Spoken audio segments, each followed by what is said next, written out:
अब रशिया ने भी साफ साफ कह दिया है ईरान बड़े खतरे में है। हमें चिंता है कि एक बार फिर से इजराइल ईरान पर हमला कर सकता है। इसमें कोई दो राय नहीं है। पूरी दुनिया का हर इंसान जो इन खबरों पर नज़र रखता है उसको अच्छे से मालूम है कि ईरान बड़े ख़तरे में है और कभी भी ईरान पर इजराइल और अमेरिका मिलकर हमला कर सकते हैं। वहीं इसी के साथ ईरान को भड़काने की पूरी कोशिश की जा रही है। इस रिपोर्ट को देखिए, इतिहास में सबसे बड़ा जो हमला है वो ये कि डोनाल्ड ट्रंप ने यानी अमेरिका की सरकार ने ईरान के 115 से ज़्यादा मेजर और बड़े बड़े कमांडर, नेता और इंडिविजुअल्स, साथ में कई कंपनियों को बैन कर दिया है। सबसे बड़ी बात यह है कि जो ईरान के सुप्रीम लीडर हैं उनके जो बहुत करीबी, उनके जो सलाहकार हैं उनको भी ब्लैकलिस्ट किया है अमेरिका ने। और कहा यह जा रहा है कि ईरान पर अब तक पाबंदियां बहुत लगाई गई, लेकिन जितनी भी पाबंदियां लगाई गई ये उन सबसे बड़ी पाबंदी ईरान पर अमेरिका के द्वारा लगाई गई है। वहीं ईरान के हाल तो आपको मालूम है, ये ज़रा तस्वीर देख लीजिए।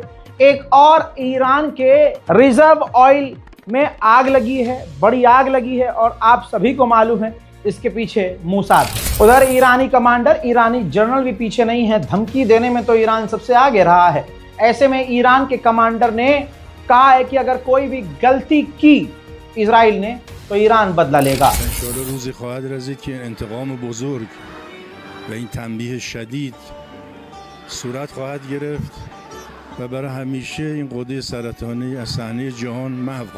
सऊदी अरब ने ईरान को गुडविल दिखाते हुए 12 ईरानी मछुआरों को जो गलती से सऊदी अरब के इलाके में चले गए थे और सऊदी ने गिरफ्तार कर लिया था, उन 12 ईरानी मछुआरों को रिहा कर दिया है। वहीं ईरान के विदेश मंत्री ताजिकिस्तान पहुंचे हैं और ताजिकिस्तान के नेताओं से और राष्ट्रपति से मुलाकात की है।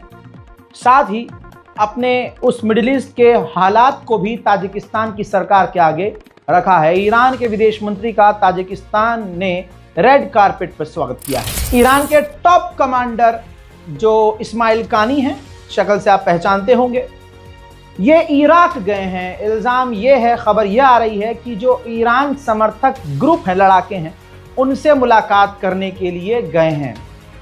अमेरिका इजराइल की इनकी मूवमेंट पर नज़र है। वहीं अब ये और बात तेज़ हो गई है कि अब ईरान पर हमला होने वाला है। इस वजह से इस्माइल कानी इराक के लड़ाकों को गाइड करने गए हैं। ईरान में अलग अलग तरह के प्रदर्शन जारी हैं। जैसे पानी की किल्लत तो है ही, लेकिन बिजली की भी काफ़ी कटौती है। ऐसे में ईरान के मज़ंदरैन के इलाके में जो इलेक्ट्रिसिटी ऑफिस है, कुछ लोगों ने जाकर उसको बाहर से बंद कर दिया, ताला लगा दिया और एम्प्लॉयज़ अंदर ही बंद थे। लोगों का कहना यह था जब हमारे पास बिजली ही नहीं है तो भाई इसको खोल के क्या करना, ताला मारो। हालांकि बाद में प्रशासन ने ताला खोल के एम्प्लॉयज़ को आज़ाद किया। उधर ईरान के खुजिस्तान का जो टेम्परेचर है 53 डिग्री सेल्सियस है।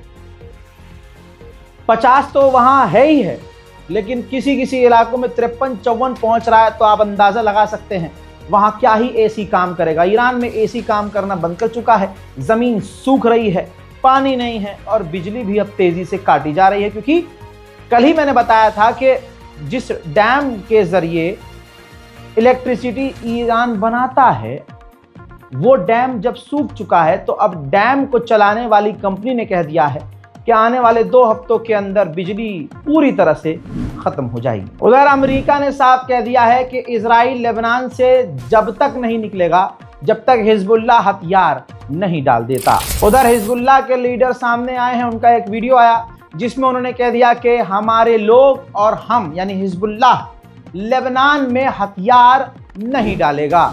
इसके बाद जो इजराइल के फाइनेंस मिनिस्टर हैं उन्होंने कह दिया है कि जिन 5 बड़े बड़े जगहों पर लेबनान में हमारी फौज ने कब्जा किया है, हम वहां से पीछे नहीं हटेंगे। उधर हर जगह मिडिल ईस्ट में इजराइल का आतंक जारी है। बता दूं कि लताकिया सीरिया के इलाके में इजराइल ने खतरनाक बमबारी की है। उधर सीरिया और इजराइल के विदेश मंत्री आज़रबाईजान की राजधानी बाकू में मुलाकात करेंगे। खबर यह भी आ रही है कि रशिया जाने वाले हैं सीरिया के विदेश मंत्री। देखना यह है कि अब रशिया के साथ सीरिया क्या डील करता है। सीरिया के सवायदा के इलाके में इजराइल के झंडे के साथ जो द्रूज कम्युनिटी के लोग हैं इजराइल के समर्थन में प्रदर्शन कर रहे हैं।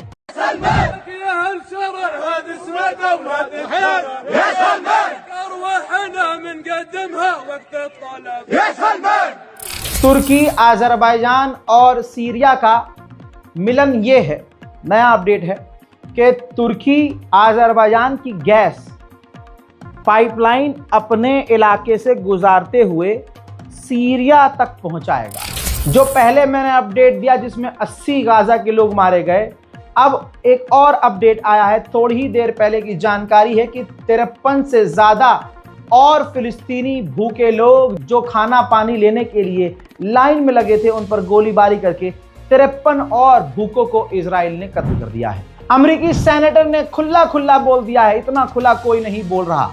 उन्होंने साफ कहा है कि अमेरिका की सरकार अमेरिकियों के पैसे और टैक्स पेयर्स के पैसे का इस्तेमाल करके इजराइल को दे रही है और इजराइल उन पैसों से गजा में जेनोसाइड कर रहा है। सुनिए ये बयान। Thanks for joining me. Tonight, I will be using the rules of the Senate to force a vote to immediately end the sale of certain offensive weapons to the extremist and racist Netanyahu government in Israel. Most people agree that Israel had the right to defend itself against the Hamas terrorist attack of October 7th, 2023, when 1,200 innocent Israelis were killed and hundreds were taken hostage. But in the last 21 months, Israel has not just gone to war against Hamas, it has gone to war against the entire Palestinian population in ways that are not only immoral, but in clear violation of international and US law. हजरात, Israel ने आतंक मचा रखा है। गजा में एक मस्जिद थी जो अभी तक बची हुई थी। ये देखिए, सुसाइड ड्रोन से मस्जिद पर इजराइल ने हमला किया है। उधर मेरे दोस्तों ये तस्वीर देखिए, वेस्ट बैंक फिलिस्तीन में ओपन फायर इजराइल की सेना फिलिस्तीनियों पर कर रही है। मैं ये पूरा वीडियो आपको दिखा नहीं सकता। एक बार फिर से हमास को धमकी देते हुए इजराइल ने कहा है कि जितनी जल्दी हो सके डील कर लो और हम रिजेक्ट करते हैं जो तुम मांग कर रहे हो। हम गजा के कॉरिडोर से बाहर नहीं निकलेंगे, गाजा को नहीं छोड़ेंगे। उधर चाइना ने सीधी सीधी बात इजराइल से कही है कि गाजा की घेराबंदी बंद करें, गजा पर हमला बंद करें, सीज फायर करें और जल्द से जल्द 2 स्टेट सॉल्यूशन पर राजी हो जाएं। अरब देशों के द्वारा ये देखिए छोटा सा ड्रामा चल रहा है। हवा से जो है गाजा के अंदर मदद गिराई जा रही है। हालांकि ये पहले ही यूएन बोल चुका है, ये सिर्फ दिखावा है। तो आप देख लीजिए इस दिखावे को। अगर यही अरब देश इजराइल पर जिद पर अड़ जाएं और प्रेशर बनाएं तो ये ज़मीन से भारी भरकम मात्रा में मदद भेज सकते हैं। लेकिन अपना जो ख़राब हुआ नाम है, इनके घिनौने चेहरे जो हैं सामने आए हैं, उसको छुपाने के लिए ये नौटंकी की जा रही है। यूएन में कॉन्फ्रेंस हो रही थी, तमाम देशों को बोलना था, बोला और उसके बाद बीच में नंबर आया इजराइल का। अब ये तस्वीर है, जब इजराइल का एनवॉय बोलने के लिए खड़ा हुआ तो ईरान, यमन, फिलिस्तीन और दूसरे अरब देश और कुछ नॉन अरब देश भी हैं, वो सब वहां से उठकर चले गए। इजराइल की घंघोर बेइज्जती इस तरह से यूएन के अंदर हुई और इस दौरान ये व्यक्ति इजराइल का एनवॉय कह रहा था कि अगर 2 स्टेट सॉल्यूशन चाहिए, यानी अगर आपको फिलिस्तीन स्टेट बनाना है तो आप लंदन या पेरिस के अंदर फिलिस्तीन स्टेट बनाओ। जो कभी मुस्लिम देश न कर सके वो एक नॉन मुस्लिम देश इटली कर रहा है। जरा इस तस्वीर को देखिए।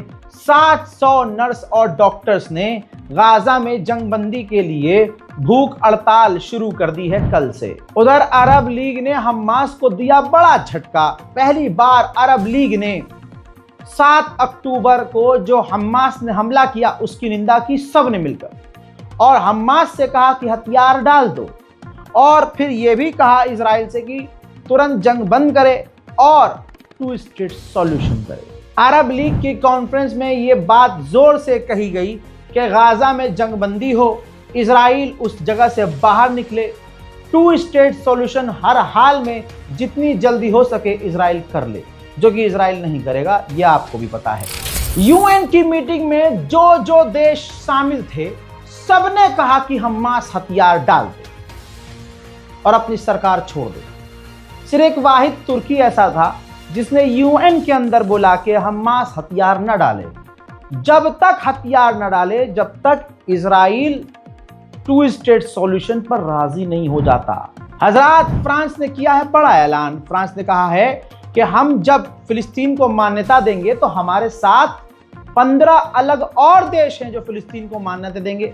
माल्टा ने दोस्तों ऐलान किया है। ऑस्ट्रेलिया और फिनलैंड ने भी जता दिया है मन की बात को कि हम भी फिलिस्तीन को मान्यता दे सकते हैं। उधर गद्दार, धोखेबाज, नकली कनाडा जो दिखावे पर चल रहा है, पूरे साल इसने इजराइल को हथियार दिया और अभी भी दिया और दुनिया को बोला कि हम हथियार नहीं दे रहे हैं। इसी कनाडा के प्रधानमंत्री ने वही खेल खेला, कहा कि हम सितंबर तक जो है मान्यता दे देंगे फिलिस्तीन को, अगर फिलिस्तीन अथॉरिटी अपने अंदर सुधार करे और हालात को काबू करने की खुद कोशिश भी करे। इजराइल ने जो गाजा के अंदर हाल किया है, कनाडा के प्रधानमंत्री ने कहा कि हम इसका विरोध करते हैं जो इजराइल ने गजा के अंदर गंद मचाई है, हम इसके पूरी तरह से खिलाफ हैं। For the reasons I cited earlier, Canada intends to recognize the state of Palestine at the 80th session of the United Nations General Assembly in September 2025. This intention is predicated on the Palestinian Authority's commitment to much-needed reforms, including commitments by the Palestinian Authority's President Abbas to fundamentally reform its governance, to hold general elections in 2026 in which Hamas can play no part, and to demilitarize the Palestinian state. Canada will increase its efforts in supporting strong democratic governance in Palestine and the contributions of its people to a more peaceful and hopeful future. वहीं Egypt ने कहा है कि हम 100 से ज्यादा फिलिस्तीन authority की पुलिस और मिलिट्री को ट्रेनिंग दे रहे हैं ताकि वो गाजा की सिक्योरिटी आगे संभाल सके। ब्राजील देने वाला है इजराइल को बड़ा झटका। ब्राजील ने किया है ऐलान कि हम इजराइल के कर्मकांडों की वजह से उस पर बड़ी पाबंदी लगाने की तैयारी कर रहे हैं। गाजा का नरसंहार करके तमाम बड़े बड़े देशों के सिस्टम अंदर से खोखले हो चुके हैं। आप इस बात से अंदाजा लगा लीजिए कि अमेरिका की नेवी में जो अमेरिका की परमाणु सबमरीन का अफसर था, उसने गाजा के जेनोसाइड से तंग आकर रिजाइन दे दिया है और उनके बड़े बयान सोशल मीडिया पर वायरल हो रहे हैं। देखिए। My name is Hanny Nofal.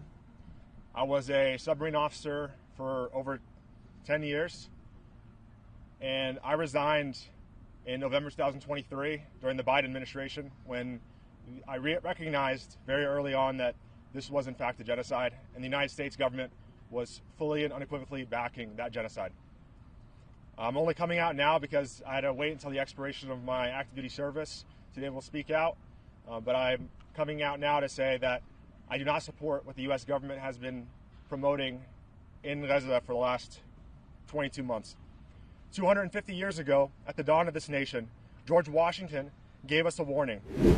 इसी तरह से हॉलीवुड की एक और सुपरस्टार आई हैं, एक्ट्रेस जेना ऑर्टेगा। हॉलीवुड में बड़ा नाम है। इन्होंने भी, जो तस्वीर को मैं हाइड कर रहा हूं, उन्होंने एक पोस्ट किया है। उसमें बच्चे बिल्कुल ऐसे हो रहे हैं, सूख के हड्डियां बाहर आ रही है। वो एक समय जर्मनी का वो था 2x2 की मूंछ रखने वाला, उसने भी वैसा ही किया था ज्यूस के साथ। तो वो दोनों तस्वीर, गाजा की और वो तस्वीर लगा के उन्होंने इंस्टाग्राम पर पोस्ट कर दिया है और कंपेयर किया है कि वो भी वही कर रहा था और इजराइल भी वही कर रहा है। बात करें अमेरिकी यहूदियों की, तो सर्वे के मुताबिक अमेरिका में रहने वाले जितने यहूदी हैं उसके आधे यहूदियों का यह मानना है कि इजराइल गजा के अंदर नरसंहार कर रहा है। भाई, इजराइल अंदर से इतना खोखला हो चुका है कि मैं आपको सबूत दे रहा हूं। यह है रिपोर्ट, इजराइल के ही अखबार द टाइम्स ऑफ इजराइल में छप चुका है कि अब इजराइल की सरकार तंग आ गई है क्योंकि इजराइल के सैनिक लगातार अपने आप को खत्म कर रहे हैं ट्रॉमा में जाकर। तो अब जो इजराइल के सैनिक ट्रॉमा में हैं, डिप्रेशन में हैं, उनको अब रिटायर किया जा रहा है, उनको सेना से फ्री किया जा रहा है। ईरान की एक और एक्टिविटी सामने आई है, सैटेलाइट इमेज आपके सामने। ईरान के जो परमाणु जो प्लांट हैं, इस्फहान और फर्दो, वहां पर देखा जा रहा है कि मूवमेंट हो रही है और जो रास्ते हमले में बंद हो गए थे इस प्लांट के, उसे ईरान ने खोलना शुरू किया है। ईरान के राष्ट्रपति 2 तारीख को, आने वाली 2 तारीख को पहुंचने वाले हैं पाकिस्तान और उम्मीद की जा रही है कि पाकिस्तान इस वक्त ईरान से बड़ी डील करेगा। कुछ भी हो सकता है, गाजा का हाल बुरा है। मदद गाजा की करने के लिए इस बारकोड का इस्तेमाल जरूर कीजिए ताकि हम कुछ न कुछ गाजा की मदद कर सकें। मिडिल ईस्ट की रिपोर्ट में फिलहाल के लिए इतना ही। अपनी दुआओं में मुझे भी याद रखिए, साथ ही पूरी दुनिया के लिए दुआ कीजिए ये खुरेजी, ये जंग, ये तबाही, ये नफरत खत्म हो। जय हिंद।